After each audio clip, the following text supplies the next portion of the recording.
আউশের চালের খিচুড়ি রান্না করেছিলাম। তো এটা তো আর একা খাওয়া যায় না, এটা তো বিশেষ খাবার এখনকার যুগে। এর জন্য প্রতিবেশীর জন্য একটা থালা সাজিয়েছি। আমরা আউশের চালের এই খিচুড়িটা মাসকলাই দিয়ে রান্না করি।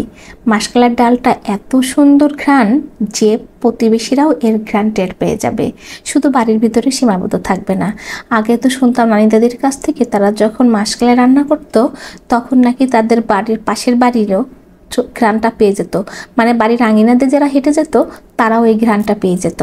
তো আউশের চালটা তো একেই মোটা, খিচুড়িটা যখন রান্না করা হয় সেটা অনেক মোটা মোটা হয়। আর যারা অভ্যস্ত না আউশের চালে তারা একটু প্রথমে ঘাবড়ে যাবে যে এত মোটা কি করে খাবো। তুমি বিশ্বাস করুন, একবার খিচুড়ি রান্না করে দেখেন এই মাসকলাইয়ের ডাল দিয়ে, খেতে খুব ভালো লাগবে। আর মাখাবেন যখন তখন একটা আঠালো আঠালো ভাব থাকে। এটা তো প্রচুর পরিমাণ ভিটামিন ডি থাকে। তো আমি এই আউশের খিচুড়িটা প্রেশার কুকারে রান্না করেছি। এতে দ্রুত সিদ্ধ হয়েছে আর বেশ তুলতুলে নরমের মতো হয়েছে, কিন্তু ঝরঝরা।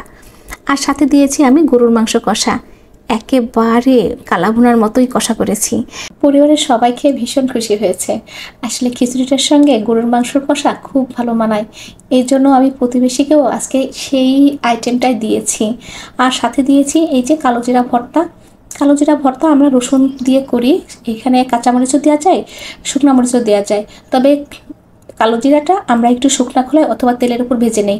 সেক্ষেত্রে রসুন এবং মরিচটাও ভেজে নিতে হবে, তাহলে এর ফ্লেভারটা এবং খেতে খুব মজা লাগবে। ফ্লেভারটা দারুণ স্ট্রং, আর কালো জিরা তো ওষুধই একটা।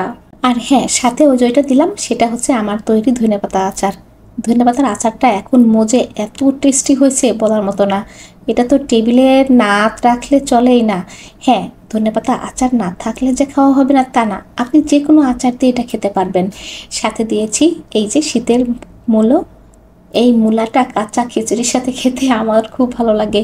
আর একটা কাঁচা লঙ্কা যদি থাকে তাহলে তো কোনো কথাই নেই, একদম জমে পুরা ক্ষীর না মাখন কোনটা বলবো বুঝে উঠতে পারছি না।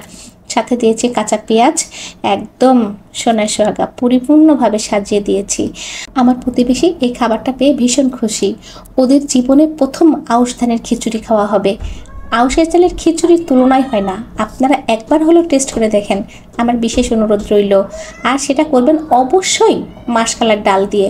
আর হ্যাঁ, সাথে সাথে এগুলো থাকলোই, আপনি আপনার পছন্দ মতো সালাদ দিয়ে পরিবেশন করতে পারেন। সেখানে লেবু থাকতে পারে, টমেটো থাকতে পারে, শসা থাকতে পারে, খুবই মজা লাগবে। আজকে আপনাদেরকে সেই সাথে দেখিয়ে দিচ্ছি আমি যে ধনেপাতার আচারটা করেছিলাম সেটার অবস্থা বর্তমানটা কি। বয়েমে ভরে সরিষার তেল দিয়ে কাপড় বেঁধে টানা 7 দিন রোদে দিয়েছি। তারপর দেখুন কি অবস্থা, এত সুন্দর ঘ্রাণ ভাবা যায় না। আমি তো প্রতিদিনই প্রায় খাই, আর আমার পরিবারের লোকজনের প্লেটের পাতে একটু না দিলে হয় না। সুযোগ পেলে বানিয়ে ফেলুন ধনেপাতার আচার। আজকে এই পর্যন্তই, আল্লাহ হাফেজ।